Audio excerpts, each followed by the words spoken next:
Bonsoir chers téléspectateurs et bienvenue à votre émission Le Monde Inconnu. Vous êtes sur votre chaîne Canal 2.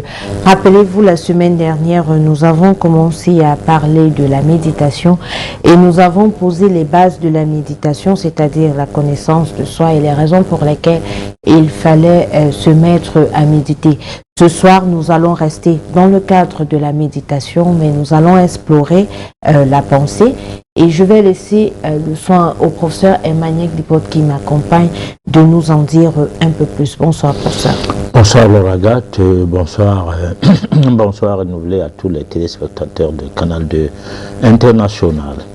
Alors, nous allons parler de la méditation parce que c'est une école de la méditation qui s'ouvre désormais à travers cette émission d'édition en édition. Nous allons essayer d'aller de fond en comble pour essayer de donner une possibilité à ceux qui nous suivent de se mettre à faire une méditation propre, c'est-à-dire une méditation métaphysique, dans le sens de trouver des pistes qui conduisent, qui permettent à ce que la spiritualité soit maîtrisée, parce que le but de cette émission, c'est de faire de ces téléspectateurs, de ceux qui suivent cette émission, d'en faire des affranchis. Alors, par le biais de cette volonté d'amener les gens un peu plus loin, nous allons donc à chaque fois que, du moins nous avons envisagé qu'à chaque fois que nous avons un thème, qu'on aille de fond en comble, qu'on essaye de voir comment est-ce que nous pouvons être utiles à la collectivité, parce que non seulement les gens qui nous suivent peuvent bien être ceux qui veulent bien faire ce que nous voulons, mais il peut s'avérer qu'ils contaminent les gens tout autour d'eux. Donc je parlais de la collectivité. Alors de ce fait, la méditation va donc aller en profondeur, voilà. Vous l'avez compris, nous allons passer 90 minutes ensemble. Bien sûr, vous aurez votre chronique, vous aurez la réflexion et la possibilité de participer à l'émission en nous envoyant des messages. Et aussi, n'oubliez pas, vous pouvez nous poser un problème et puis vous allez peut-être être sélectionné pour le cas de la semaine prochaine. Donc, si vous êtes déjà bien installé, on va quitter la gare et le prochain arrêt, c'est la chronique de ce soir.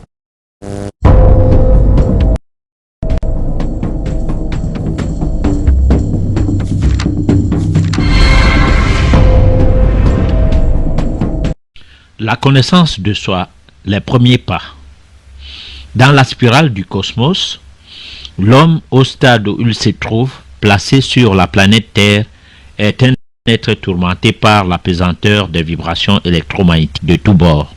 Toutefois, aussi loin que l'on remonte dans le temps, jamais les créatures du règne minéral, pierre, du règne végétal, plante, ou encore celles du règne animal, bête, et ainsi que l'homme, oui, jamais aucun de ces règnes n'a eu l'occasion d'avancer vers l'infini. Car le règne humain, qui risquerait être l'ultime but, y a lieu d'y rentrer tout d'abord avant d'avancer vers des étapes supérieures. Malheureusement, ceci serait même l'étape la plus difficile à franchir. Déjà, si l'homme ne peut que tenter à l'approcher, combien difficile seraient les autres créatures d'atteindre ces niveaux? Eh bien, disons tout simplement que nous avons encore beaucoup de chemin à parcourir. Pour qu'il accède au règne humain, il va falloir que toutes les créatures, mais surtout l'homme, puissent parvenir à l'initiation.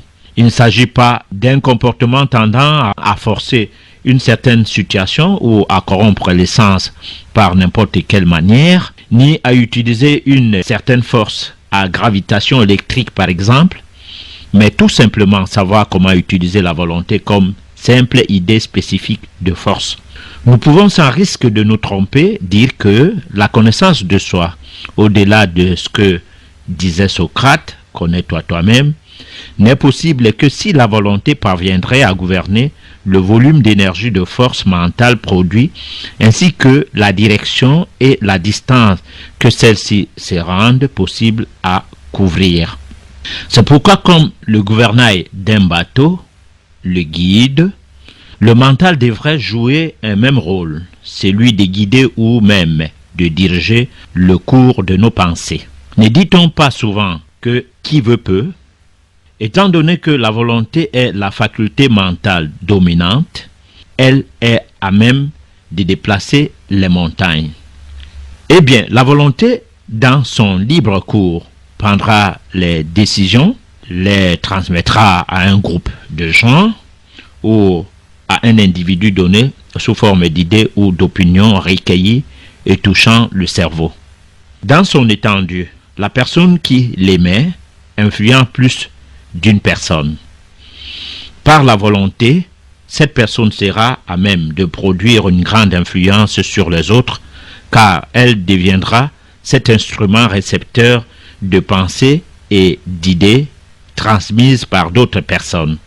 Bien que maîtrisée, elle arrive à neutraliser les effets de ces pensées et idées venant du cerveau des autres individus et qui peuvent être de nature à produire des vibrations néfastes que la volonté finira par rejeter.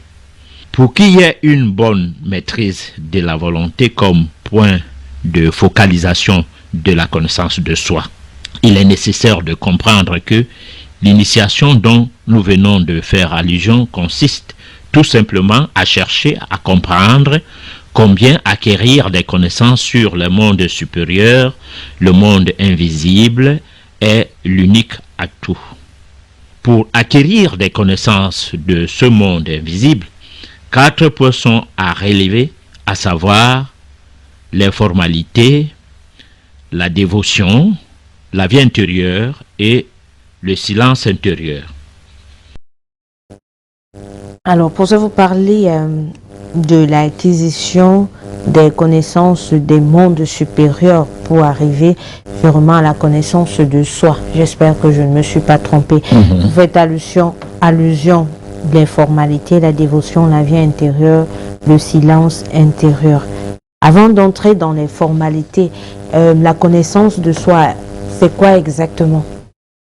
Alors là, on a fait, tout le monde, on a paraphrasé Socrate qui disait « Connais-toi toi-même » et afin de connaître Dieu.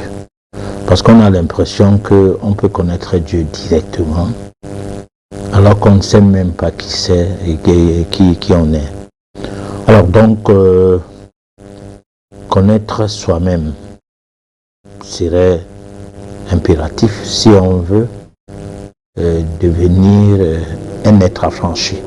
C'est-à-dire quelqu'un qui ne dépend d'aucun système, qui n'a peur de rien, qui n'a pas de difficultés à surmonter par rapport à ce que la vie présente comme problème. Et tout cela parce qu'il sait qui il est. Alors, la connaissance de soi, c'est donc une démarche. La connaissance de soi, c'est aussi une prise de conscience que on ne se connaît pas, parce que c'est pas évident qu'on soit même de savoir qui on est, contrairement à ce que les gens disent souvent lorsqu'ils sont dans leur gourmandise, quand ils entendent si par gourmandise, c'est tout ce qu'on goûte, pas seulement la nourriture. Ils disent, moi je me connais, on n'a rien à m'apprendre de moi. Mais sauf que, ils vont même jusqu'à le faire en disant, je connais ma maladie. Bon, ce que moi je veux qu'on me donne tel remède, tel médicament, etc. Alors, mais tu connais ta maladie, soigne-toi toi-même.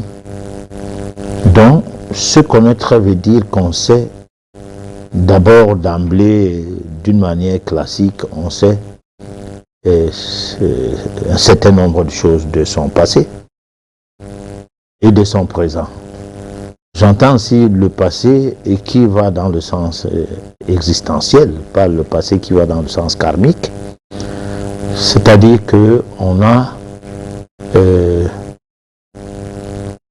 essayer d'étudier les différentes phases de sa vie, de l'enfance jusqu'au moment où on se décide de commencer à dire que bon, là, moi, je me connais déjà. Alors, au moins, cette façon de fonctionner permet de savoir se prendre en charge sur ne serait-ce que l'aspect classique de sa vie. Parce que lorsqu'on a des problèmes et qu'il faille qu'on aille poser des questions à quelqu'un, par exemple, vous êtes dans votre bureau, vous faites dans le coaching, c'est pas moi de quoi, mais des malades, parce que moi j'entends par coaching des malades, c'est ce qu'ils font dans la médecine alternative, c'est pas le médecin. Le médecin, c'est autre chose. Alors, donc, quelqu'un il entre, il vous dit, bon, écoutez, moi, j'ai très mal à la tête, j'ai mal au dos, les reins me font mal et tout. Et puis, mon ventre, franchement, c'est comme si tous les intestins allaient se couper. Alors là, il vous pose la question de savoir, vous pensez que j'ai quoi? Alors, moi, dans mon cas personnel, je suis tout tenté de poser la question de savoir, quand quelqu'un marche dans la rue, tout ce qu'il voit, il mange, tout ce qu'il voit, il boit. Sauf si c'est des choses qui ne l'intéressent pas. Parce que dans une cité, il y a plus de propositions que ailleurs. Alors, il y a des chewing-gums, il y en a qui sont des ruminants. Pendant qu'il a des chewing-gums, il a déjà bu, je ne sais pas moi, quelle bière. Il a mangé la cola, il a pris du chocolat, il a pris des choses, il a. Alors, c'est comme ça que passent des plats, des repas, quoi. Et au bout d'une semaine, il accumule des déchets. Parce que parmi les choses qu'il prend, il y a des choses qui sont dedans, par exemple les colorants, qui sont des produits non biodégradables et qui affectent le système organique, le système glandulaire et le système nerveux. Alors, les trois systèmes embrasés, dans ces cumuls de déchets, on se retrouve en train de développer d'abord des maladies aiguës qui arrivent instantanément. Et puis, avec ces maladies-là, on est tenté à prendre des anti-inflammatoires pour les enrayer sans se poser la question, qu'est-ce qui se passe? Donc, se connaître, c'est d'abord savoir écouter son corps de la plus simple manière par rapport au quotidien. Parce que avant qu'on entre dans le volet métaphysique, qui semble être un volet tabou pour certaines personnes qui nous suivent souvent, il faut qu'ils comprennent qu'en allant dans du terre-à-terre, ce n'est pas pour critiquer le système ou le mode de vie des gens, ce n'est pas pour donner des leçons aux gens, mais c'est pour dire que si tu n'arrives pas à comprendre déjà ce qui est censé être facile à comprendre, comment tu pourras comprendre ce qui est complexe, un peu difficile? Je voudrais dire quoi? Je voudrais dire que si on n'arrive pas à savoir qui on est, pourquoi parler de Dieu? Parce que Dieu, c'est un phénomène. C'est comme si on parlait d'une existence de quelque chose qu'on ne sait pas exactement si ça existe ou pas. Voilà. Alors, mais pour ça, vous dites qu'il faut d'abord se connaître pour pouvoir parler de Dieu. Je crois bien que c'est ce que vous venez de dire. Mais quelle est la relation qu'il y aurait entre la connaissance de nous et Dieu? Bon, alors la relation qui est entre nous, se connaître et connaître Dieu, c'est la relation qui parlait ou qui laisse parler ou qui laisse transparaître le côté spirituel.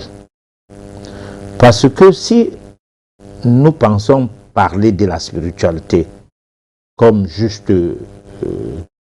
un mot qu'on utilise pour exprimer notre, c'est pas moi, religiosité, c'est-à-dire qu'on veut faire croire aux gens qu'on est très croyant parce que on camoufle ses mauvaises habitudes, ou bien on veut que les gens nous prennent au sérieux parce que, puisque nous sommes des croyants. Alors ce serait à tort qu'on parle de Dieu. On doit d'abord se dire que ce que je connais Dieu.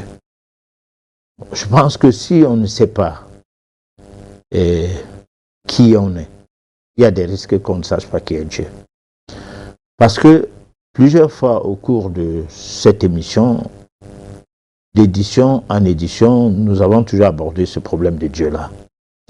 Un peu au début, lorsque je commence à parler de Dieu dans le monde des mystères, et une autre version de toujours la même émission qui portait sur le monde des mystères, aujourd'hui le monde inconnu. Alors les gens qui ne savaient pas de quoi il était question, de quoi je parlais même, m'ont taxé d'antichrist, d'anti-Dieu, d'anti je sais pas quoi. Mais plusieurs de ces personnes-là ont essayé de m'appeler, discuter avec moi au téléphone. D'aucuns se sont même déplacés, ceux qui étaient à même de le faire l'ont fait. Et ils ont compris que Dieu n'est pas juste un mot. Dieu, c'est une entité. Dieu, c'est l'architecte, c'est celui par qui, ou l'entité par laquelle existe l'univers. Et cette entité ne saurait être une entité de la galaxie solaire simplement, si avec des millions et des millions d'étoiles que recouvrait le cosmos, Dieu serait derrière tout ça. On poserait la question, alors le Dieu qui est pris l'homme, qui pour les chrétiens est Jésus-Christ, serait lequel Dieu pour les personnes qui, des créatures, puisque nous sommes dans le créationnisme cette fois-là, afin de mieux faire comprendre le spit. Alors, les créés des autres planètes et y pris qui? Est-ce qu'il y a toujours Jésus qui soit mort là-bas pour les sauver, ou bien c'est Jésus est juste le Dieu de la terre et que les autres planètes ont aussi leur Dieu, etc. Et là, dans ces cas, il n'y a plus question de monothéisme, il y a question de plusieurs dieux. Cependant, le fait de parler, le fait de dire qu'on doit se connaître afin de connaître Dieu, voudrait dire que c'est le raccourci qu'on engage comme ça, parce que c'est en rentrant au sein de soi qu'on peut évoluer vers des révélations, qu'on peut en obtenir d'ailleurs, qui fera en sorte que on puisse communier avec l'entité suprême qu'on peut bien appeler Dieu. Et cette fois-là, ce n'est pas une manière de délirer, parce qu'on est dans des séances d'exorcisme ou par des mécanismes d'hypnotisme et tout, les gens se mettent à parler du charabia en disant que c'est des langues parce que le Saint-Esprit est descendu sur eux. C'est pas exactement ça.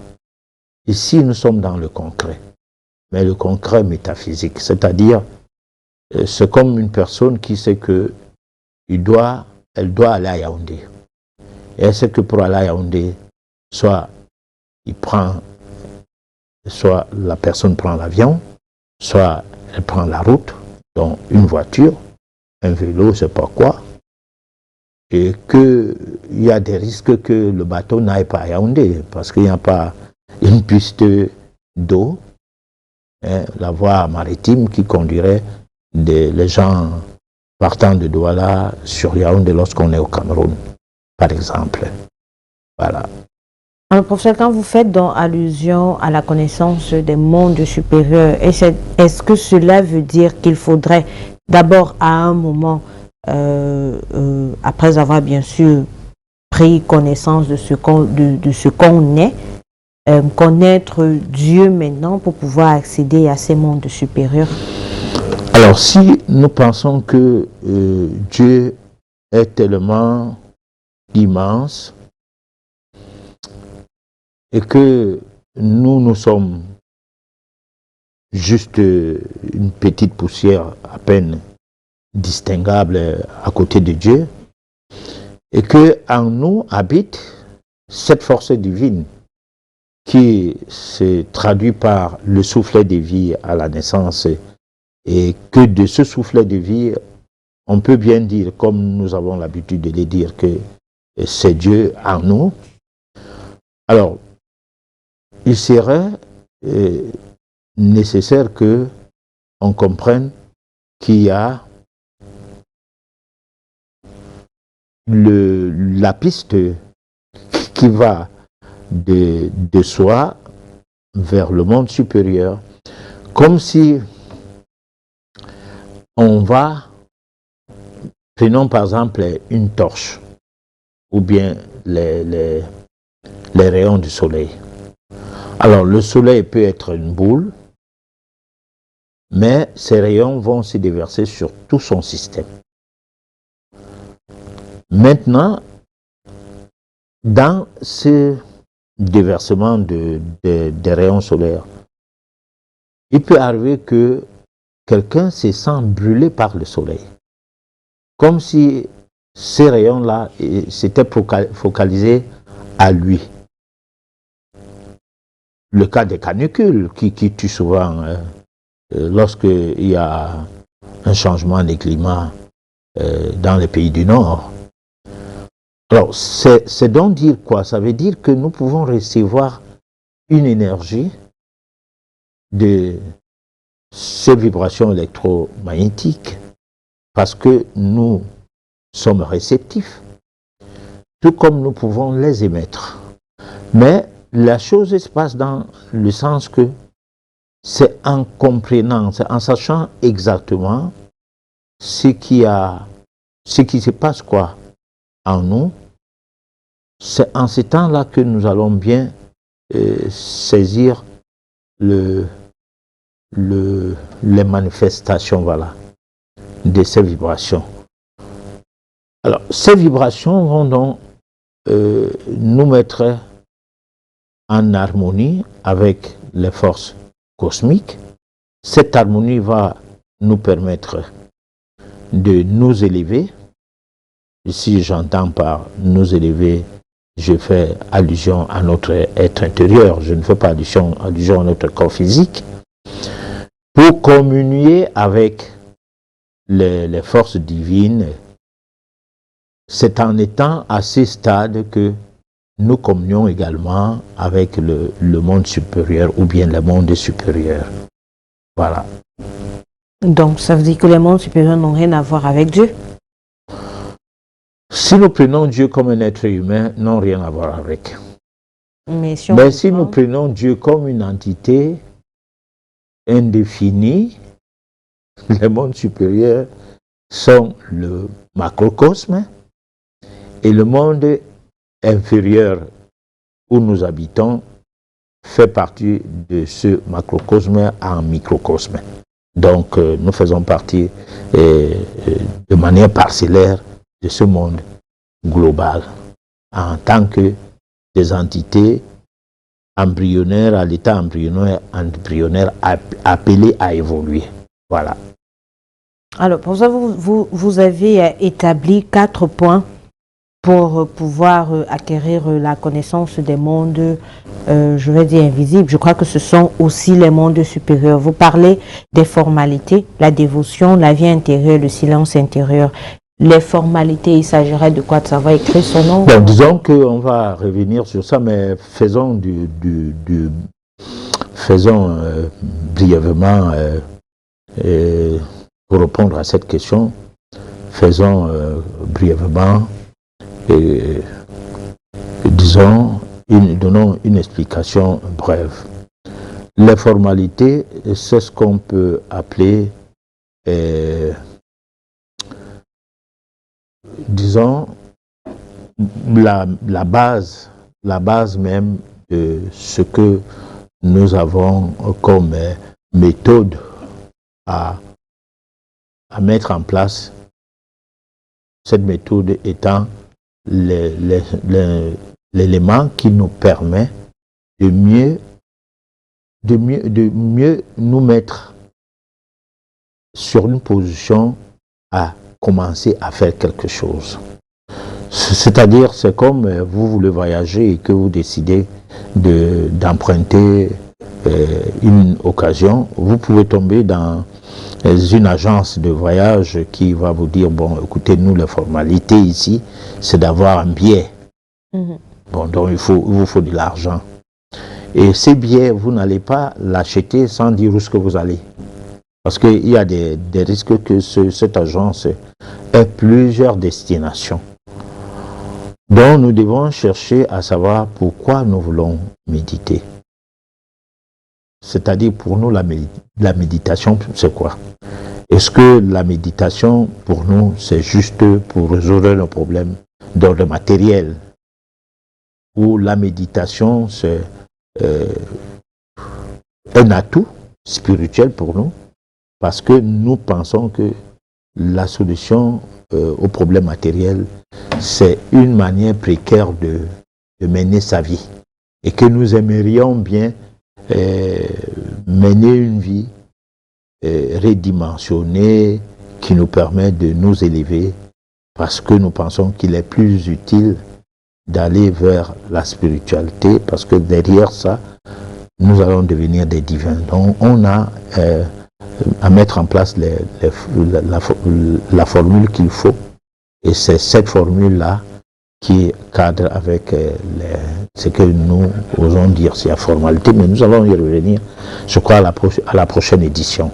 Alors, professeur, je ne vais pas dire pour conclure la chronique, mais pour terminer, entre guillemets, avec la connaissance de soi, quel serait l'intérêt pour une personne lambda de se connaître dans votre sens, bien sûr? Alors, en donnant l'exemple qui nous a servi de répondre aux premières questions qui allaient dans le sens du classique en nous, c'est-à-dire, j'entends par classique, vous savez, l'homme s'habille bien, l'homme mange bien, le bien là, tout ça entre guillemets, l'homme se soigne bien. Bon, tout est bien. Mais derrière ça, il y a plein d'erreurs, d'appréciation de choses qui rentrent dans le choix de c'est bien s'habiller, c'est bien manger là, c'est bien se soigner. On mange des choses qui nous rendent malades.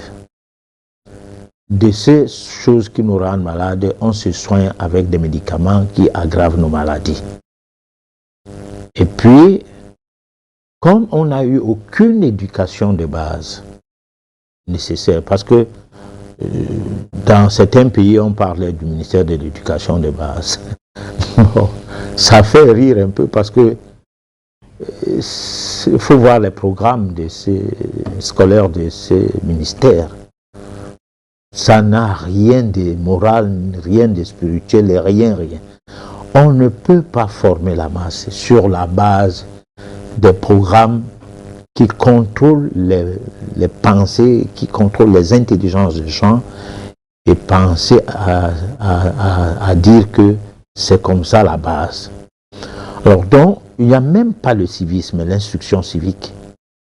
Il n'y a pas le respect des aînés, il n'y a pas le respect des vieilles personnes, il n'y a rien dans un environnement qui a des ministères du genre ministère de l'enseignement et d'éducation de base. Alors la base de l'être humain serait portée sur la respiration. Pourquoi respirons-nous? Derrière la respiration, nous gagnons quoi? Après la respiration, il y a l'eau. Pourquoi buvons-nous de l'eau? Après l'eau, on gagne quoi? Derrière l'eau, il y a des mouvements. Hein? Si vous regardez très bien, les petits-enfants qu'on voit jouer dans la cour, leur façon de fonctionner, on parlait de l'hyperactivité. Pour les modernes, les gens qui sont huppés, qui sont des messieurs bien, aimeraient bien voir les enfants s'asseoir, regarder la télé, que d'aller jouer partout sur la poussière, monter, descendre, se verser de la poussière, surtout tomber dans la boue, surtout lorsqu'il pleut. Alors tu vois, c'est une aberration, on commence à crier, tu vas attraper froid et tout. Alors, donc, voilà l'éducation de base qui fout le camp comme ça. Et cette éducation-là, c'est ça qui permet à ce que la personne soit éveillée. Parce que au moment où il n'y avait pas de montre, les gens savaient lire l'air. À partir de l'environnement de la journée, par rapport à l'environnement dans lequel ils se trouvaient et la période de la journée, on savait lire l'air. C'est ces gens-là qui lisaient l'air sans montre qui ont amené à ce qu'on mette en place les montres. Malheureusement, quand les montres sont mises à disposition, même eux-mêmes ne savaient plus lire l'air sans la montre. C'est comme vous faites des calculs rapides lorsque vous êtes à l'école primaire ou vous allez en 6e avant la classe de 3e. Si on dit n'importe quoi, vous répondez directement.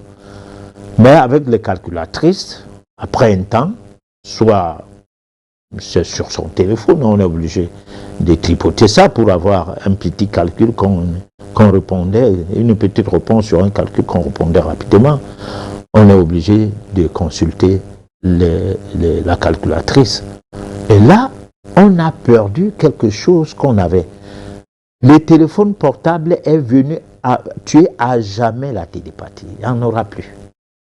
Parce que je parie que même ceux qui étaient capables de communiquer avec des gens à des distances de milliers de kilomètres ne peuvent plus le faire aujourd'hui. Alors, il n'y a pas que le téléphone portable. Longtemps avant, rien qu'avec les yeux, on pouvait tuer quelqu'un. C'est-à-dire, si par exemple, pas quelqu'un forcément, mais une bête féroce, je vais dire. C'est-à-dire, si par exemple vous êtes en phase avec un lion et que vous avez eu le temps nécessaire pour vous concentrer, vous lui projetez le regard, il est comme fusillé. Mais lorsque les fusils sont venus, on n'a plus besoin de se concentrer ou bien apprendre ces techniques. Tôt, c'est fini. Bon, celui qui a le fusil n'a pas le temps de se concentrer. Le seul moment, et c'est la seule chose qu'il faut faire, c'est de dégainer. Dès qu'il dégaine, allez, paf, la gâchette et directement, tu tombes. Alors, il te dit, concentre-toi, passe du temps à te concentrer là-bas dans la tombe. Moi, j'en ai fini avec toi.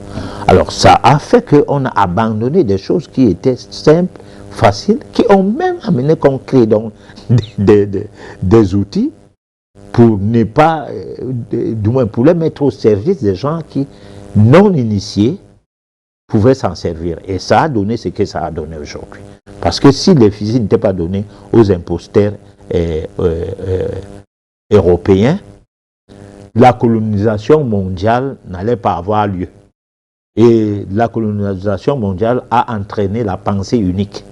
Quand on veut vacciner, on vaccine tout le monde. On ne veut pas savoir si vous êtes d'une région où vos systèmes immunitaires ne sont pas concernés par le mode de vie qui est le leur. Parce qu'ils sont artificiellement nourris tout le long de l'année. Ailleurs, on vit bio.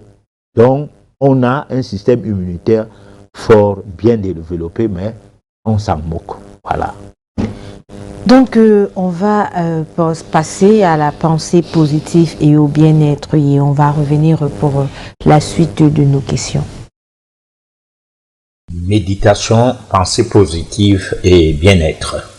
Débutons notre speech par ces quelques notions de base. Depuis notre installation sur ce monde d'illusions et d'égarements, dès notre naissance à aujourd'hui, la majorité d'entre nous croient avoir la maîtrise de tout ce qui les entoure. qui croient tout voir, tout entendre, n'ont jamais réalisé que l'imperception de la double dimension des choses de la vie est ce qui fait l'objet de leur égarement et qu'en règle générale, leur attitude serait ce qui fait à ce qu'ils stagnent dans cet étang d'illusion grandement étendu. Malheureusement, la plupart d'entre eux y resteront certainement jusqu'à la fin de leur existence. L'attitude positive voudrait que nous quittions à tout prix cet étang pour avoir compris que pour notre évolution spirituelle, il n'est pas bien d'y rester. C'est vrai que nous ne savons pas qu'on y est déjà. Le plus important est tout d'abord de le savoir. Espérons qu'avec l'étude de la méditation dont nous nous y engageons désormais, nous finirons par appréhender l'essentiel dans un premier temps, surtout du moment où nous aurons reçu les premières prémices de notions de base de la méditation. Car à travers ces notions, nous remarquons que la première étape de ce long parcours se trouve dans la maîtrise de la pensée. C'est une leçon qui commence avec la psychologie de la volonté. De tous les phénomènes existentiels qui caractérisent notre vie, c'est la pensée qui est élue à la première place. Nous devons savoir au premier chef que la pensée est l'instrument de connexion de notre âme à l'ensemble des sphères cosmiques. Elle est notre patrimoine sacré. Du point de vue métaphysique, elle est d'une portée discrète, voire secrète, ce qui rend difficile la compréhension de son mode opératoire en nous, car fortement vibratoire. Le fait que nous ne parvenons pas à dompter son mécanisme, tout d'elle nous échappe également. Le plus grave de cela est que nous n'y accordions vraiment pas d'attention. C'est pourquoi nous ne savons pas que c'est la pensée qui est notre premier patrimoine ontologique au vrai sens du terme. Souvent, on parle des péchés. On va même jusqu'à dire qu'il y a 3 manières de pécher. D'abord par la pensée, puis par la parole et enfin par les actes. Mais personne ne doit ignorer que c'est la pensée qui est à l'origine de ces 2 premiers aspects. C'est elle qui a permis à l'homme de se redimensionner, bien qu'étant du règne animal, au point où, de tous les animaux, il s'est retrouvé au cime de notre planète. Ce qui laisse observer quelques exemples de l'exercice de facultés de la pensée extraordinaire dans les réalisations architecturales, technologiques, etc. Tout étant appuyé par la donne intellectuelle qui construit d'admirables formes pensées aboutissant à des idéologies et autres qui se matérialisent sous forme de philosophie, religion, agriculture, mathématiques, etc. sous le prisme de la méditation. Après toutes ces explications, nous constatons que la méditation n'est pas un jeu d'enfant, mais une pratique qui, pour d'aucuns, serait griffée des dessous obscurs, alors que pour d'autres, elle relève de la métaphysique. Car elle évoque des images contrastant le monde supérieur mystérieux et notre monde. L'exotisme des images qui se dégagent souvent de la pensée nous embrouille. Ceci nous plonge dans une impasse et n'arrivons pas à profiter de la magnificence des vibrations de ce monde supérieur en question. Impossible pour nous donc d'acquérir la notice spirituelle des fréquences positives porteuses du bien-être. Parce que restés dans l'ignorance est égaré, nous sommes demeurés dans le monde des contraintes faisant de nous des personnes devant mener un combat pour vivre.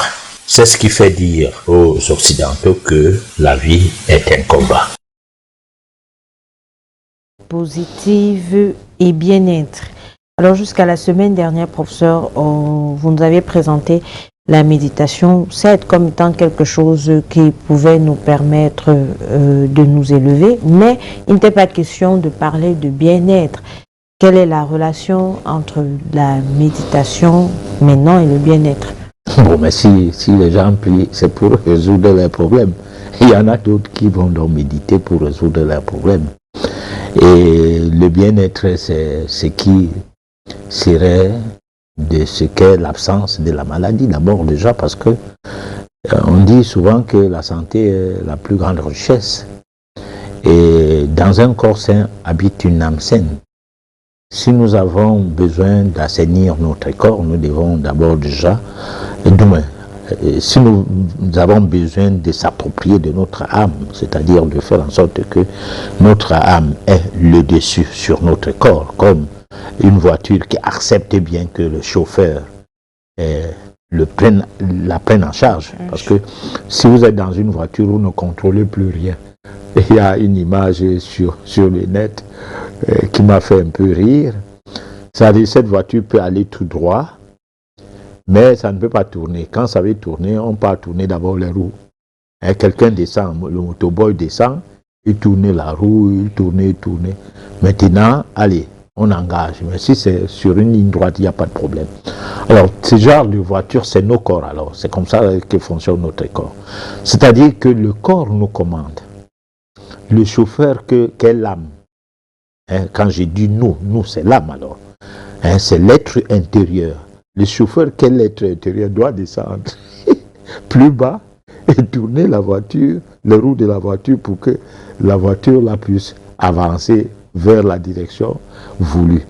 Alors ce genre de situation, c'est ce que nous vivons dans notre sphère aujourd'hui. C'est que les gens devraient comprendre que la question nécessaire, c'est pourquoi sommes-nous là? Si on n'a pas pu au moins répondre à celle d'où venons-nous, mais au moins quand on se pose la question, nous sommes là pourquoi? Quel est le problème et quels sont les problèmes que nous avons à résoudre? Quand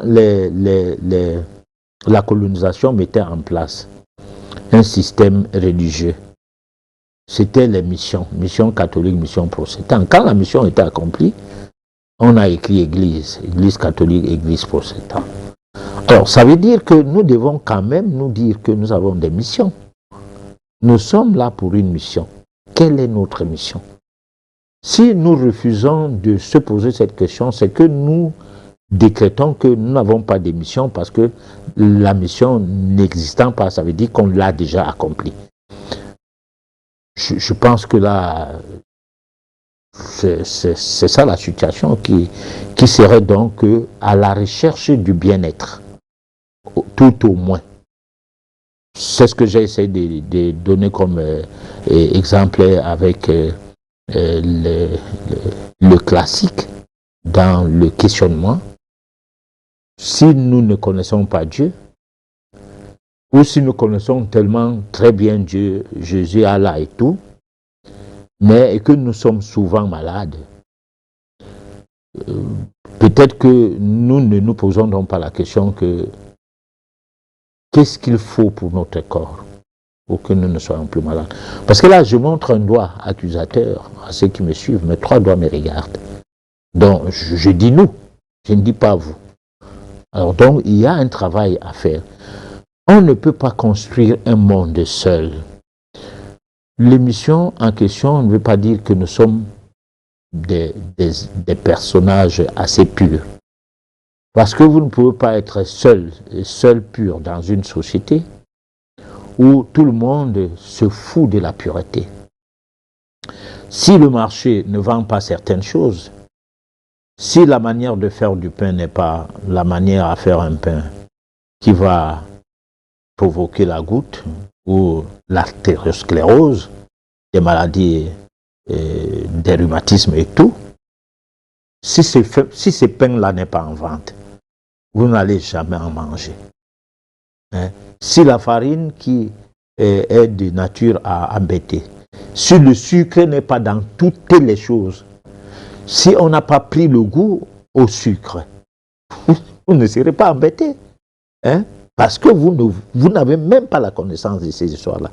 Mais si l'homme a créé des pièges contre lui-même, et que vous devenez, nous, dans le cadre de cette émission, nous devenons un morceau de sucre qui est jeté dans un océan, c'est-à-dire si nos dires ressemblent un peu à ces morceaux de sucre qu'on veut sucrer tout un océan avec, rien n'en sortira. Sauf que lorsqu'on ressent qu'on a une certaine mission, on doit y aller même si on y est seul. Voilà. Alors, pour ça, vous parlez beaucoup plus des pensées positives et non, parce que s'il y a positif quelque part, ça veut dire qu'il y a négatif. Alors, les pensées négatives ne font pas partie de la méditation, ou alors on ne devrait pas se mettre à méditer avec, je vais dire quoi, pour point focal, les pensées négatives. Le négatif est facile, hein. On n'a pas besoin d'apprendre le négatif aux gens. Si tu es dans une cour, tu trouves les enfants qui ne s'insultent pas, c'est que dans leur maison, on n'insulte personne là-bas. Et ils n'ont jamais entendu les insultes, et ce qui est impossible. Hein, si on l'a insulté, grosse tête, il sort pour jouer avec ses amis, il va les insulter aussi, grosse tête. Bon, donc, c'est des choses sérieuses, hein, qui sont difficiles à appréhender, à maîtriser ou bien à acquérir. Des choses qui n'ont pas de valeur, tout le monde est dedans. Hein, boire l'alcool, les bières et tout, c'est tout le monde. Ça n'a aucune valeur. Mais s'il faut s'abstenir de boire ces histoires-là, ça devient compliqué. Donc la méditation ne s'occupe pas des choses qui n'ont pas, qui ne sont pas de nature à apporter de quoi élever quelqu'un.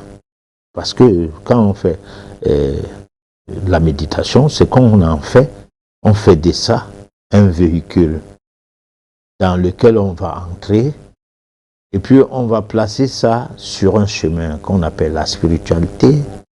Et de ce chemin-là, le bout de ça, c'est pour qu'on devienne un divin. Alors, on ne peut pas devenir un divin avec des tâches, avec des odeurs nauséabondes, avec tout ce qui peut être de nature à nuire à l'évolution spirituelle. Ici, je ne fais pas forcément allusion à la toilette physique, non, je fais allusion à une toilette spirituelle.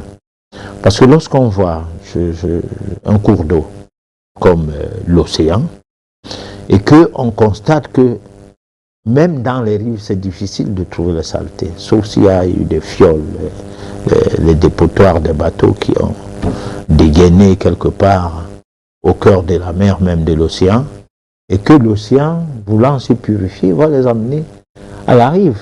C'est comme quand on va à Limbe, il y a une bonne partie de la plage qui est tout à fait noire, à cause de la Sonara.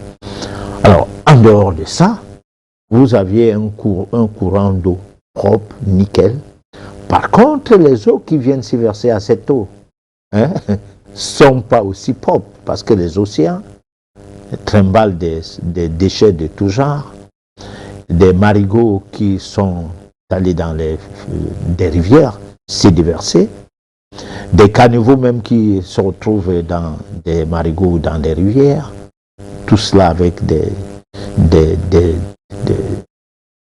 déchets ménagers et tout cela, comment la mer arrive à s'en sortir? Parce que tous ces filtres, rien n'entre dans la mer sans que ça soit filtré. Même à la chute de la Lobé, à Kribi, si vous constatez, ça tombe d'abord parce que les gens disent que ça tombe dans la mer, c'est faux. Ça tombe sur un emplacement qui est comme un lac, un étang. Et c'est de cet étang-là que les eaux s'infiltrent à travers le sable, hein, pour se retrouver dans la mer. Donc complètement purifiées.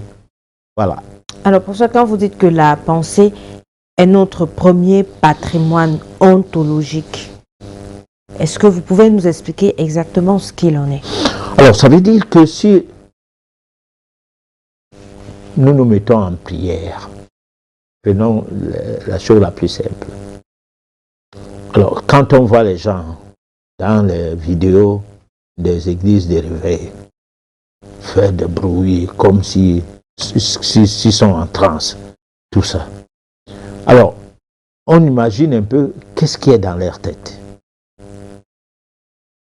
Sont-ils devenus des fous ou des gens qui ont des dépressions mentales?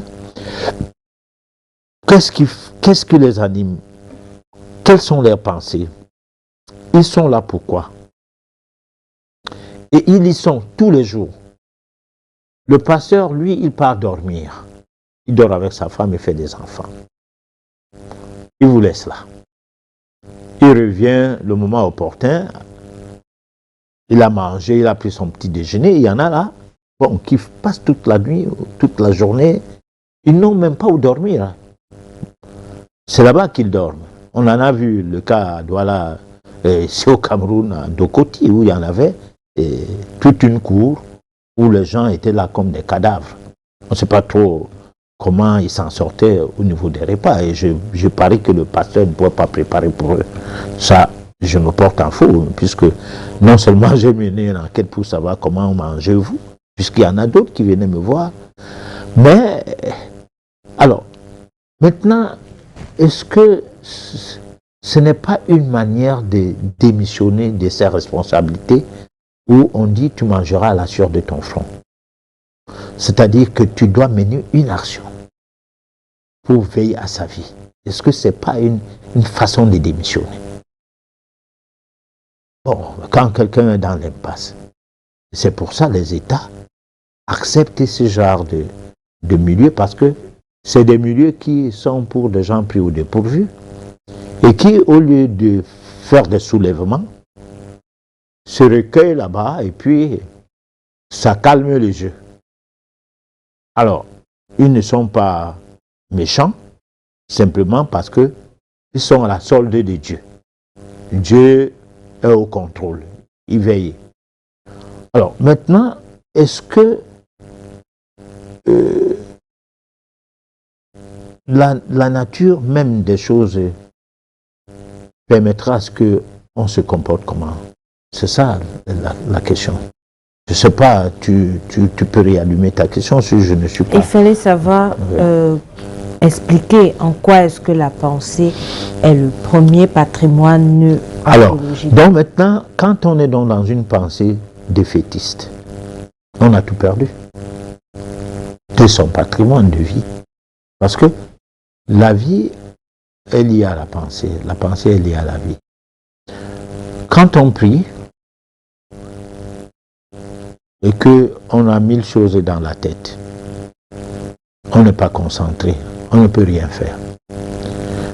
Lorsqu'on fait la méditation, lorsqu'on est en train de dire, bon, là maintenant je vais entrer dans la logique où moi je ne veux pas prier, mais plutôt je vais méditer.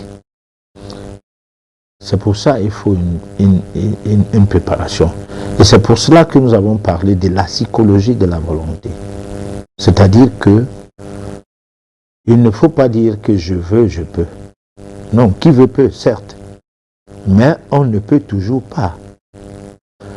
Ce n'est pas tout le monde qui veut devenir président de la République dans un pays qui le devient, parce qu'il n'y a qu'un seul fauteuil pour le président et plusieurs candidats. Il y a même des candidats qu'on les recale seulement. Et il y en a d'autres qui n'ont même pas pu déposer leur candidature, mais ils étaient pourtant des candidats potentiels. Pourtant, il n'y a qu'un seul fauteuil. Donc, qui veut n'est pas forcément qui peut. Mais seul celui qui sait comment faire pour pouvoir. Alors, dans la pensée est la chose qui nous amène plus loin. Parce qu'on dit bien la pensée déplace les montagnes. Si nous avons des pensées de gagneurs, nous pouvons aller au bout de nos logiques, sauf que nos logiques ne doivent pas être des logiques confisquées. Parce que dans la logique universelle se trouve l'émiettement des logiques. Mais seule la logique universelle regorge de la puissance, parce que elle est régie par la vérité. Alors, si ta logique n'est pas basée sur ce qui est du vrai, c'est une fausse logique. C'est ce qui fait dire souvent j'ai raison, comme pour dire que tout le monde a raison. Et là, on a besoin d'un arbitre. Hein? C'est pourquoi il y a des tribunaux.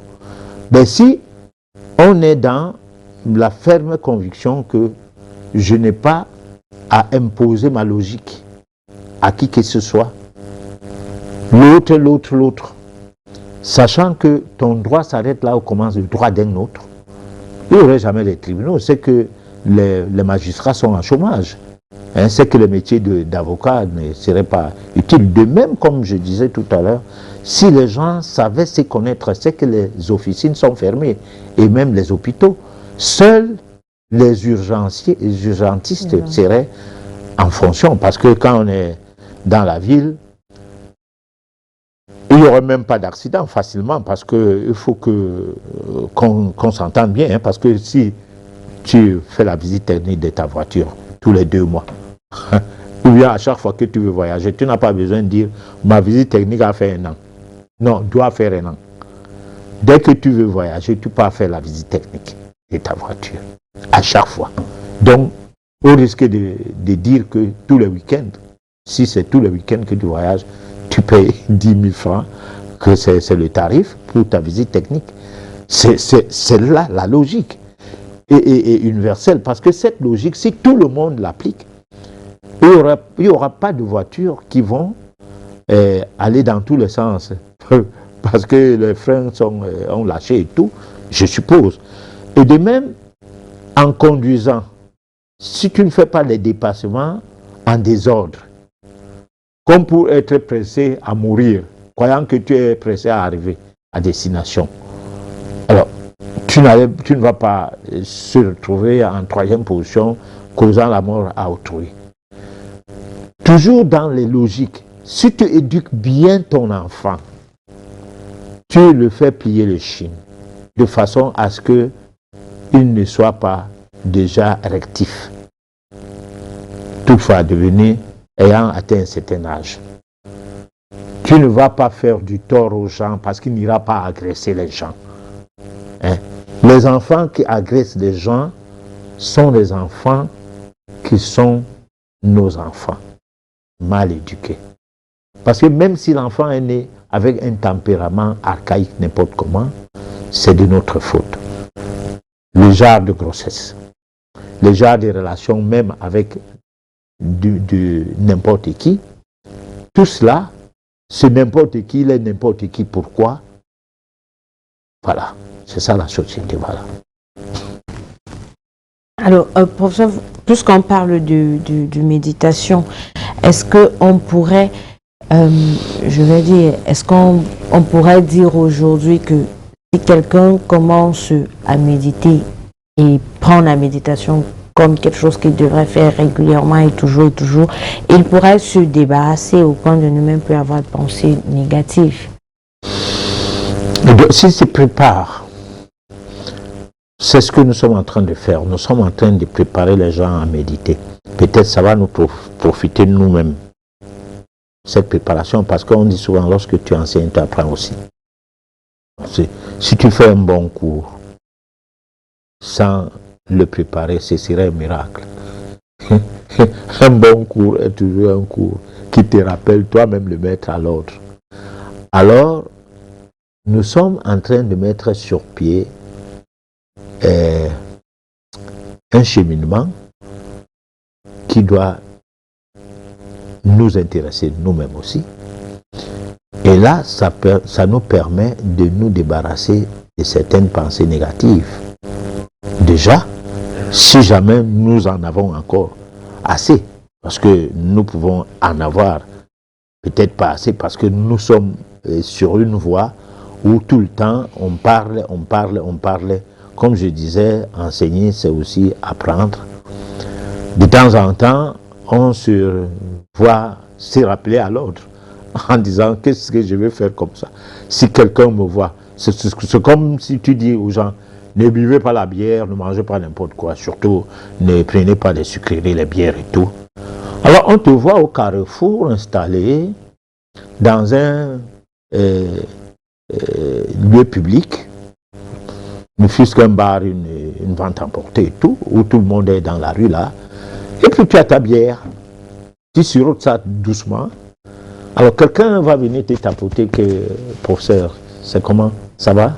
Tu dis oui. Très bien, tu dis oui. Bien, oui. Ah mais la bière, ça coule bien. Hein? Bon, mais tu dis oui, mais oui. Suivez ce que je vous dis, ne regardez pas ce que je fais. Surtout qu'il fait très chaud ces derniers temps. Il faut quand même se désaltérer. Voilà. Suivez ce que je dis, ne regardez pas ce que je fais. Alors là, ça va ressembler un peu à nos amis de l'Occident qui sont venus ici avec un Dieu où il fallait suivre ce qu'ils disent et non ce qu'ils font. Et on en est calé dedans avec nos frères qui sont devenus des prêtres et des pasteurs. Alors, pour résumer, nous allons dire que pour ce soir, la chronique, il était question de se mettre déjà sur la voie de la méditation en sachant que on doit d'abord savoir pourquoi on médite, mais surtout faire attention à n'avoir que de bonnes pensées, des pensées positives pour nous permettre d'évoluer du règne animal au règne humain, parce qu'apparemment nous sommes encore dans le règne animal, mais surtout pour atteindre les cimes des mondes supérieurs et bien sûr connaître réellement qui est Dieu. Voilà en fait ce que présentait la chronique de ce soir. Donc maintenant nous allons passer à la réflexion et on va prendre après la peine d'apporter les réponses aux différentes questions que nous avons reçues. Mais nous prenons d'abord la réflexion.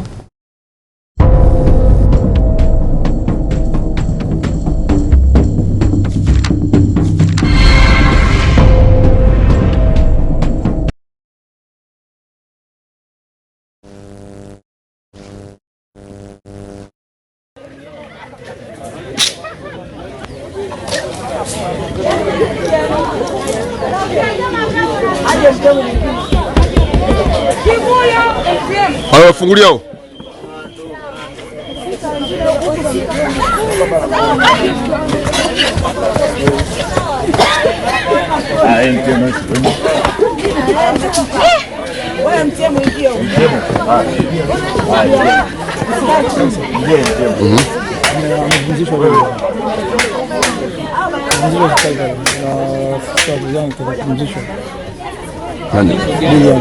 William Stefan Mchana. Ah, okay. Kapumzisho bado. Kivuyo. Haya, sita wengine kwa lote wanaingia hapa. Sita wengine kwa kivuyo wanatia kivuyo. Simche sita. Bongo mashati hizi bongo mashati. Bongo mashati mbili. Bongo mashati.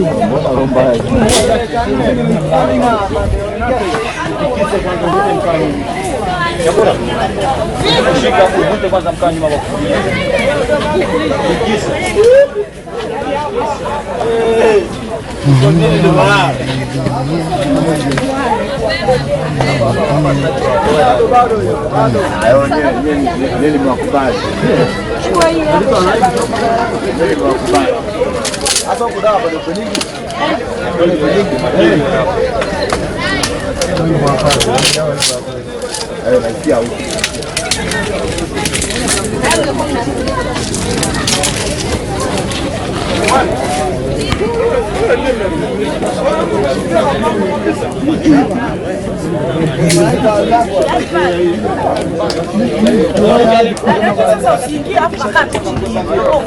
Au kiamua ukiona kama sio kwangu unakaa hivi. Jamani hapo ungia na kofia wewe.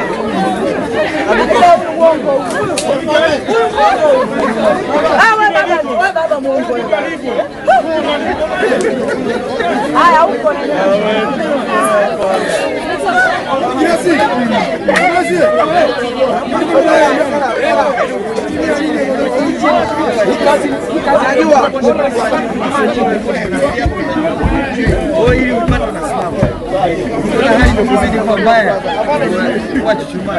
Lakini sio unaingia tunachuchumaa hapo na hapo ile kitendo. Yeye ukiingia tusimama kwanza ule mwisho.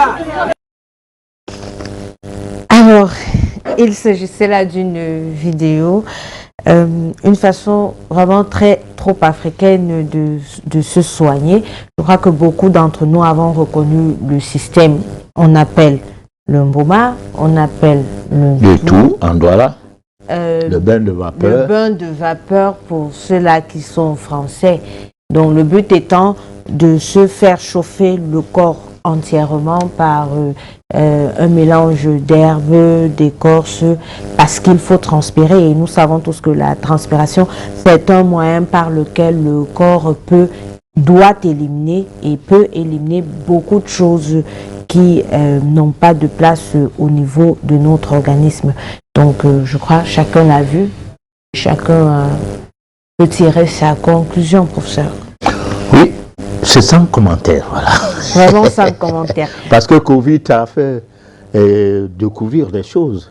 Personne ni s'attend, c'est-à-dire les Blancs sont un peu étonnés comment l'Afrique n'a pas eu des cas de mort comme chez eux, parce que nous on a des méthodes qui ne sont pas basées sur des histoires à dormir debout, les gens passent tout le temps à se chamailler, se disant qu'ils sont des scientifiques. Voilà. Donc on a préparé une autre vidéo pour vous, la page pratique. Je crois que ça va vous aider à comprendre un peu comment se préparer pour la méditation, et puis après on va revenir pour continuer notre émission.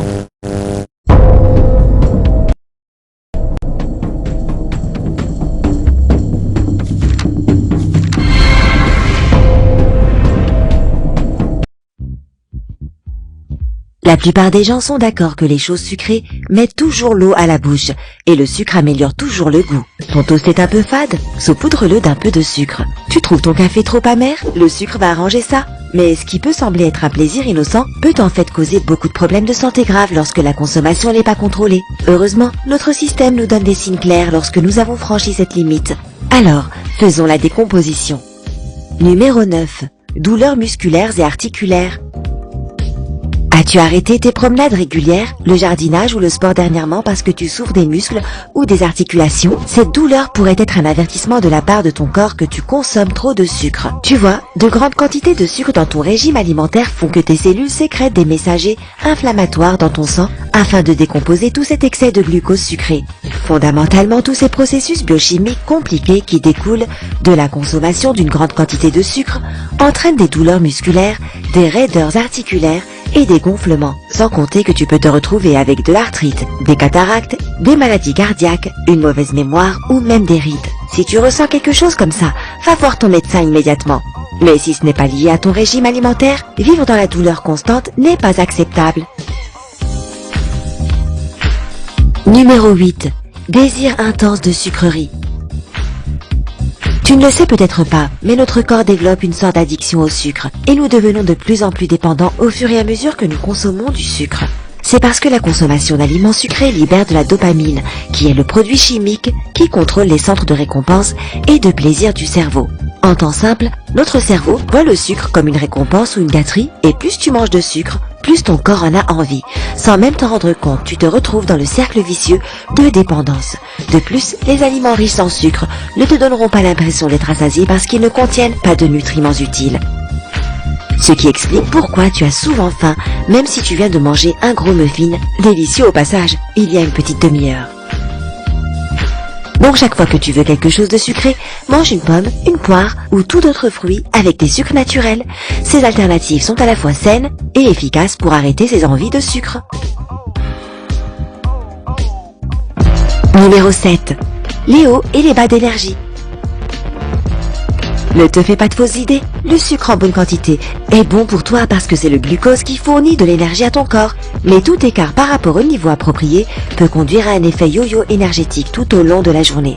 Lorsque tu manges des aliments sucrés, le pancréas libère de l'insuline pour aider à apporter le glucose aux cellules, ce qui te donne une poussée d'énergie. Une fois le cycle terminé, ton niveau d'énergie diminue parce que ton corps veut plus de sucre. Et cela peut déclencher un cycle sans fin de surconsommation de sucre afin de rester énergétique. Si tu ne veux pas te retrouver dans ce piège, privilégie plutôt des protéines maigres et des graisses saines. Des aliments sains comme ceux-ci te donneront l'énergie réelle dont ton corps a besoin sans causer des pics d'énergie désagréables. Numéro 6. Éruption cutanée constante. Voici un signe que ton corps envoie qu'il est impossible d'ignorer parce qu'il sera sur ton visage. Nous avons mentionné plus tôt qu'une trop grande quantité de glucose dans le sang peut entraîner une inflammation. Eh bien l'acné est un type d'inflammation de la peau. Cet apport d'insuline de ton pancréas peut augmenter l'activité des glandes sébacées de ta peau. Et voilà, encore un nouveau bouton. Si ta peau a imperfection, te dérange et qu'aucun traitement contre l'acné ne semble t'aider, essaie de changer tes habitudes alimentaires. Cela ne signifie pas que tu devrais complètement supprimer le sucre de ta vie, mais tu pourrais vouloir consommer moins d'aliments qui contiennent du sucre ajouté. Quand tu verras l'amélioration, tu ne voudras plus jamais revenir aux sucreries.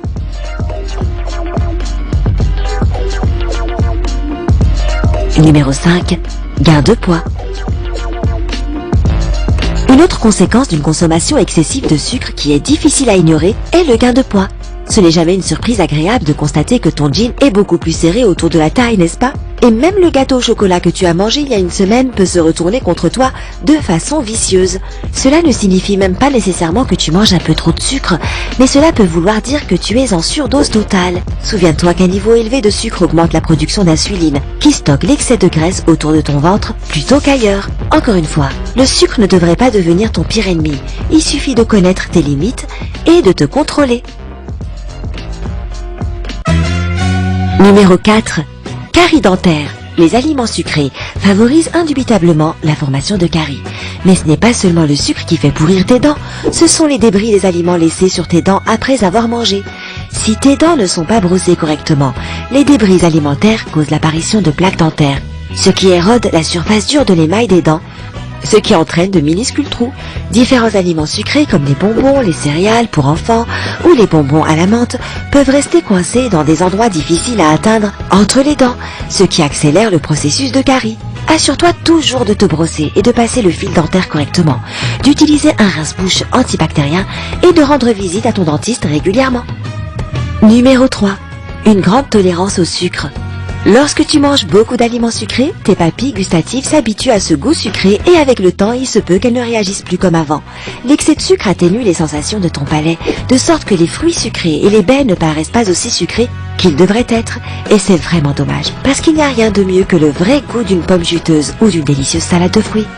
Donc si les aliments naturellement sucrés ne te suffisent pas et que tu as besoin d'aliments super sucrés pour satisfaire tes papilles gustatives, essaie de réduire les additifs sucrés artificiels et de passer à un régime alimentaire équilibré. Après un certain temps, tu verras une différence. Numéro 2. Rhumes et grippes fréquents. Manger ou boire trop de sucre empêche les globules blancs du système immunitaire d'attaquer les corps étrangers lorsque tu tombes malade. Tu vois, la vitamine C dont ton corps a besoin pour combattre les maladies est très semblable dans sa structure chimique au glucose. Donc au lieu de chercher et de travailler avec la vitamine C, ton système immunitaire essaye d'utiliser le glucose, ce qui n'aide pas beaucoup puisqu'il n'a aucun pouvoir contre les bactéries et les virus. Par conséquent, au lieu de combattre une maladie, ton système immunitaire va en souffrir et sera sans défense. Pour que ton système immunitaire fonctionne comme il se doit, réduis le sucre lorsque tu risques d'attraper un rhume ou la grippe et mange plus de fruits et légumes riches en nutriments qui contiennent des vitamines C et E, ainsi que du bêta-carotène et du zinc. Cela aidera ton système à gagner la bataille. Numéro 1. Sensation de ballonnement. Les ballonnements et les gaz douloureux ainsi que d'autres malaises digestifs peuvent être causés par différents aliments, et ceux qui sont riches en sucre en font partie. C'est parce que le ballonnement est directement lié à ce que tu manges et à la façon dont ton corps peut le digérer. Si le sucre n'est pas absorbé dans l'intestin grêle, et ce sera le cas s'il y en a trop, il pénètre dans le gros intestin, où il agit habituellement comme une bactérie productrice de gaz. Trop de sucre peut facilement faire des ravages dans l'intestin. Alors essaye d'éviter les édulcorants artificiels, le Coca Light ou zéro et les collations sucrées. Il y a beaucoup d'autres aliments qui te feront te sentir beaucoup mieux, et c'est le plus important. Ok, maintenant que nous avons passé en revue tous les symptômes possibles d'une surdose de sucre, cela soulève la question suivante. Quelle quantité de sucre est trop de sucre? Selon l'Organisation mondiale de la santé, la dose recommandée de sucre devrait être inférieure à 10% de ton apport énergétique quotidien. Ce 10% par jour est d'environ 2 cuillères à soupe de sucre. Et n'oublie pas qu'il est toujours préférable d'obtenir cette quantité quotidienne via des produits naturels comme les fruits, les légumes, les noix ou les céréales à graines entiers. Lorsque tu manges sainement, tu te sens bien et plein de vitalité. Alors, fais les bons choix alimentaires pour toi-même et tu te sentiras en forme olympique au quotidien. Alors, mais, professeur, on a présenté une vidéo qui nous montrait un peu le mal fondé du sucre ou alors du trop plein de sucre dans l'organisme. Mais j'aimerais bien, parce que je suis sûre que nos téléspectateurs se posent la question de savoir, mais pourquoi nous parler du sucre alors que ce soir on était braqué dans la méditation et puis tout à l'heure on était braqué sur un traitement typiquement africain du corona. Qu'est-ce que le sucre a à voir avec tous ces éléments? Alors, c'est pour dire que quand les gens viennent donc vous proposer des vidéos sur les méditations, sans tenir compte qu'il y a des petites astuces qu'on doit nous enseigner, nous amener à maîtriser, comme pour dire que à chaque fois que nous aurons l'occasion au cours de cette émission, on va sur la page pratique prendre des vidéos. On pourra prendre la vidéo peut-être pour les boissons sucrées.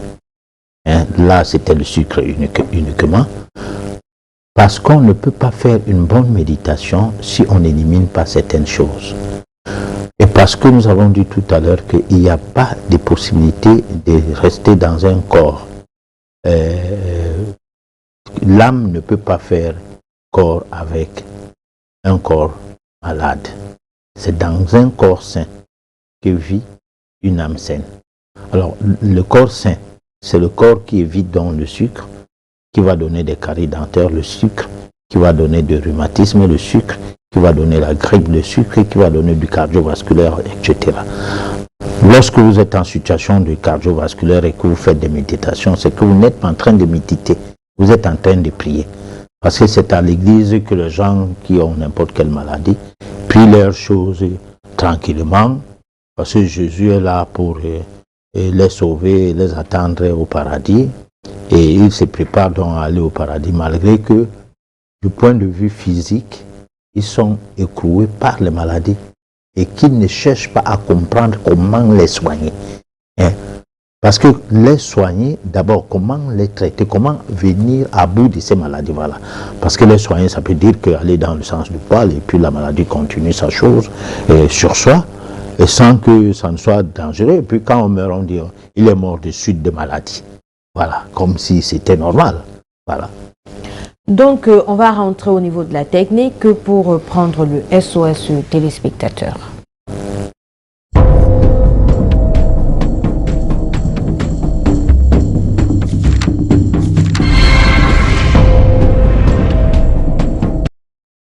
Là, la première question vient de Monsieur Ousmane qui voudrait bien faire qu'on puisse faire la différence entre la prière et la méditation. Ah oui, cette question vient toujours. La prière ne prépare rien. Tu viens de manger des morceaux de viande là tout de suite et ton ventre est bien ballonné. Tu prends du vin, tu prends les sucreries et pendant ce temps, tu bois Malox avec les dépôts d'aluminium qui sont dans ces produits qui vont aggraver ton mal d'estomac. Et puis à côté, tu peux prier. Bon, je crois que la méditation, c'est pas ça. La méditation, c'est que tout se prend en compte. C'est-à-dire ta vie, tu la prends en compte. D'abord, il n'y a qu'en Afrique où on ne pose aucune question sur des choses qu'on consomme. En Asie, tu ne peux pas venir avec des boissons qui viennent de l'Afrique. On ne te pose pas la question de savoir qu'est-ce que c'est. En Europe, la même chose. En Amérique, la même chose. Mais nous, ici, c'est tout ce qui vient d'ailleurs qui est bien. Alors donc, la méditation va finalement nous aider aussi à se poser la question que ça, c'est quoi? Parce que ça ne se comprend pas. On dirait que nous, on n'a pas les ressources intellectuelles nécessaires qui nous conduisent à un raisonnement qui va plutôt nous plonger dans la raison d'être. Voilà. Donc, vous avez dit tout à l'heure que la pensée était le point focal chez l'être humain. Je lis le message que nous avons reçu. Alors, comment expliquez-vous le fait que quand je pense fortement à quelque chose, cette chose n'aboutit pas? C'est parce que vous ne pensez pas fortement à quelque chose. Vous pensez fortement à quelque chose. Soit vous pensez fortement à quelque chose que vous ne méritez pas. Parce que l'enfant ne peut pas penser attraper une flamme de bougie que sa mère refuse que arrête ça, il se met à pleurer parce que dans sa tête, il pense que c'est une flambée d'or que donc il peut s'approprier. Donc il y a des choses que nous pensons obtenir de par la prière, la méditation et tout, alors que nous n'avons pas droit de ces choses-là. Voilà. Et comment arrive-t-on à dissocier la pensée positive, les pensées positives et les pensées négatives? Alors, dissocier les pensées positives et les pensées négatives déjà commence par le fait que tu te rends même compte que tu penses négativement. Parce que c'est même la première gymnastique. Hein. Si tu n'es pas censé savoir que tes pensées sont négatives, comment tu vas les abandonner?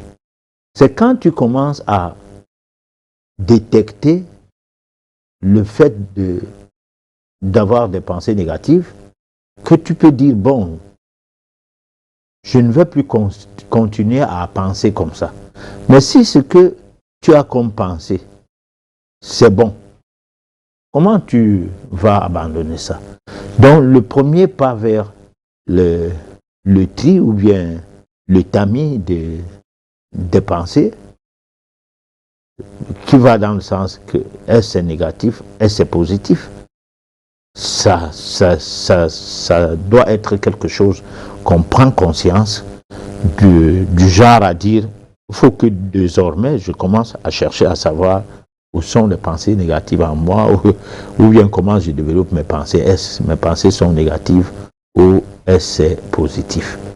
C'est pas évident d'y arriver seul comme ça. C'est des critiques qui sont autour de toi qu'il faut écouter. Mais si on a pris l'habitude que quand on est dans un environnement, ce qu'on pense est ce que doit être appliqué, on a toujours raison, on ne s'en sortira pas. Alors, professeur, on a une autre question. La méditation peut-elle nous aider à venir à bout des couches de nuit? La méditation, grâce à elle, nous allons arriver à venir à bout de tout ce que nous avons comme problème dans la vie. Parce que quand on va vouloir connaître le mécanisme ou bien la démarche ou bien le chemin qui conduit d'abord à la méditation et comment prendre cette méditation pour l'utiliser pour notre spiritualité, tout ce que nous avons comme problème, tout cela va cesser. Mais si nous pensons que nous devons méditer pour finir avec nos problèmes, là c'est autre chose. Là ça ressemble un peu à la prière, parce qu'avec la prière, on prie d'abord pour voir après ce que Dieu a fait. Et quand ça ne va pas, on dit bon, on prie Dieu et il donne réponse quand il veut. Voilà. Et pourtant, c'est que la prière n'est pas en train de marcher parce que vous n'avez pas la chance de prier pour avoir réponse à vos problèmes, parce que d'autres gens, ils ne prient pas Dieu. Ils se concentrent sur leurs problèmes autrement, mais en utilisant le mot comme si c'était la prière. Voilà. Et là, la réponse vient et puis ils disent que, bon, grâce à la prière, ils ont eu la réponse. Bon, de toute façon, chacun a ses dons. Alors, est-ce que actuellement, quelqu'un pourrait déjà commencer, ça c'est un téléspectateur qui demande, en fait je vais paraphraser, voudrait savoir si avec l'édition précédente et celle d'aujourd'hui, quelqu'un pourrait déjà se mettre dans la méditation? Non, je ne crois pas. Celui qui peut se mettre dans la méditation est celui qui nous a suivis dans nos vidéos ou qui est allé les fouiller dans YouTube, qui parlait de la préparation à la méditation longtemps avant la série d'émissions qui était portée sur l'occulte de la méditation face à la prière. Nous avons fait une série d'émissions où on ne parlait que de l'alimentation. Et là, nous avons essayé d'élaguer toutes les formules d'alimentation basées sur le spirituel. Donc, on parlait de l'alimentation spirituelle. Cette série d'émissions peut bien aider à préparer déjà la méditation. Parce que là, on sait pourquoi on mange positif, c'est-à-dire l'air, pourquoi on mange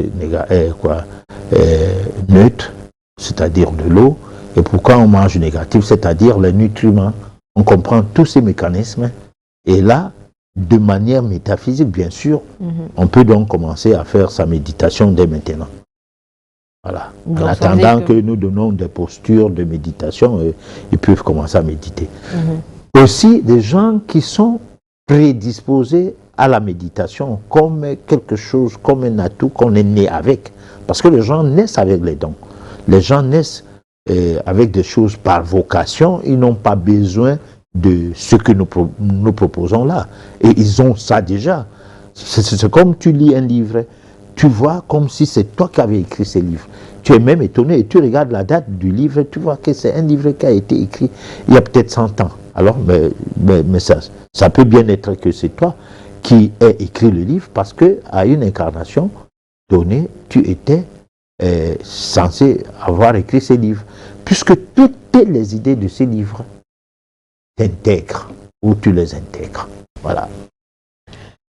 On va prendre une toute dernière question. Alors, que signifie le fait de voir des énergies à tout bout de champ sur des gens et même sur des choses et des images en dehors de la télévision? Et puis en même temps je fais des rêves prémonitoires ou des rêves dans lesquels je vais sauver des personnes qui vivent des situations réelles. Alors c'est l'aura dont la personne a, comme je disais tout à l'heure, soit c'est inné, soit au cours de sa vie a développé, comment on peut appeler ça, le sens d'interprétation de l'aura. Parce que en fonction de l'évolution des gens qui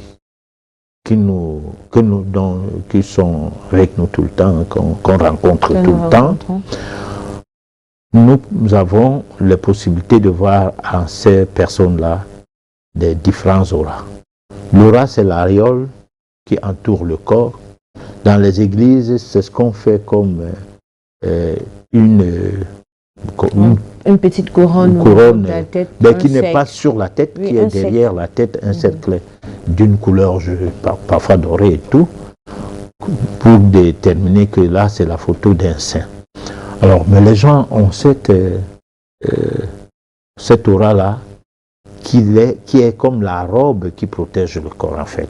Parce que c'est sur l'aura qu'est accroché le réflexe. C'est ce qui sauve certaines personnes qui sont alcooliques, qui peuvent aller d'un point à l'autre avec la voiture sans faire l'accident et qui continueront à fonctionner avec cette voiture jusqu'à destination. Et tout va arriver à destination qu'on est à destination, on n'arrive plus à quitter la voiture. Parce que là, c'est comme si l'aura ou bien les mécanismes qui concourent à la protection de l'individu en question se sont estompés, se sont arrêtés. Et là, toi aussi, tu t'arrêtes, stop, on va venir te recevoir. Là, moi, j'avais un oncle qui était comme ça. Quand il saoulait, il venait avec la voiture jusqu'à la maison. Mais dès qu'il arrivait à l'entrée de l'escalier, oui, de l'escalier, parce que il venait à l'escalier, la véranda, la porte, il s'arrêtait là, il n'arrive pas à sortir de la voiture jusqu'à ce qu'on vienne à lever de la voiture et fermer la voiture comme s'il était paralysé. Voilà. Alors pour ça, nous sommes arrivés au terme de notre émission. Un dernier mot avant de la conclure. Alors le dernier mot, c'est que nous sommes toujours dans notre logique habituelle, c'est que nous n'abordons jamais un thème une fois. Puisque nous abordons des thèmes pour qu'ils soient de nature à permettre à ce que les gens soient affranchis, c'est-à-dire que ça apporte des réponses à certains problèmes des personnes qui nous suivent. Donc nous estimons que ce soir on a essayé de faire ce qu'on a pu et on va continuer avec la méditation jusqu'à épuisement du stock de notre petit savoir par rapport à ces sujets. Voilà. Alors, une seule phrase pour conclure, c'est les pensées sont le maître mot de l'être humain. Donc faisons attention à nos pensées pour pouvoir bien sûr avoir aussi une vie meilleure entre guillemets, parce que ça dépend de ce que chacun mettra dans la vie meilleure. Nous avons été ravis de vous savoir nombreux à nous suivre ce soir. Rassurez-vous, pour vous qui nous avez envoyé les questions, nous allons faire le nécessaire pour que vous puissiez avoir des réponses d'ici la fin de la semaine. N'oubliez surtout pas que vous aviez également la possibilité de réécouter votre émission sur YouTube dès demain, alors d'ici la fin de la semaine. Je vous donne rendez-vous mardi prochain sur la même chaîne et à la même heure. D'ici là, portez-vous bien. Bonsoir.